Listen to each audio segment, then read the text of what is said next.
Hello friend আপোনালোকে চাই আছে টেকনিক্যাল আসাম ডিডি চেনেল। তো ফ্রেন্ড আপোনালোকে নিশ্চয় গম পায় ডক্টৰ হিমন্ত বিশ্ব শৰ্মা ডাঙৰীয়াই নিৰ্বাচনৰ আগত যিবোৰ প্ৰতিশ্ৰুতি দিছিল সেইবোৰৰ বিষয়ে কালি সদনত অসমৰ মুখ্যমন্ত্ৰী ডক্টৰ হিমন্ত বিশ্ব শৰ্মা ডাঙৰীয়াই অসমৰ নিবনুৱা আৰু মহিলাসকলৰ বাবে দুটা গুৰুত্বপূৰ্ণ মন্তব্য কৰিছে। তো বলক আপোনালোকক প্ৰথমতে মন্তব্যটো শুনাই লওঁ।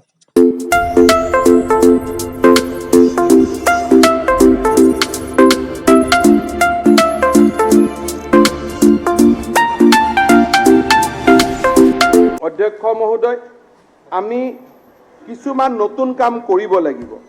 আজি এজনে কৈছে যে যি কথা ক'ব নোৱাৰে সেই কথা প্ৰতিশ্ৰুতি দিয়াৰ প্ৰয়োজন নাই। অধ্যক্ষ মহোদয়, 1 লাখ ল'ৰাক মই গণি গণি চাকৰি দিম আৰু সেইদিনাখন 1 লাখ ল'ৰাক এপইণ্টমেণ্ট দিয়া মিটিংখনত বিৰোধী দলপতি ডাঙৰীয়াকো বিশিষ্ট অতিথি হিচাপে নিমন্ত্ৰণ গণি গণি দিম। এটা গন্তিও গণ্ডগোল নহয়, কৰবাত এজন বেছি হ'ব পাৰে, কম নহয়। অধ্যক্ষ মহোদয়, মাইক্ৰ' ফাইনেন্সৰ লোন মাফ কৰিম বুলি কৈছোতো কৰিম, লাগিলে আমি দৰমহা নলওঁ, কৰিবই লাগিব।